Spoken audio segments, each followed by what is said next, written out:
ورحمة الله تعالى وبركاته. واحد الحاجة مهمة، عندك الوليدات اللي قل من 5 سنوات في الدار، بنتك او ولدك قل من 5 سنوات، سمعتيه تيتكلم معاك وكنتي انت مثلا مديرونجي ولا شي حاجه، وجا عندك قال لك مالك بابا مقلق، او جا عندك قال لك ماما فرحانه، او مالك معصب، او انا مقلق، او انا غضبان، ماما انا غضبان، انا عجبني هذا، انا ما عجبنيش هذا.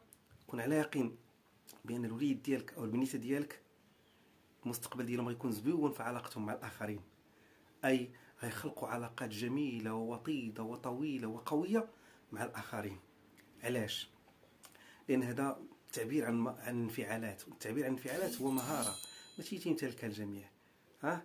وهي مهمة أن ولدك ملي تيقول هذا الشيء طمئن ليه وفرح به، وخاص يعجبك الحال، لأن ولدك عارف الانفعالات ديالو وفاهم هذا المعنى ديال الانفعالات، وفي نفس الوقت متفهم انفعالات الآخرين.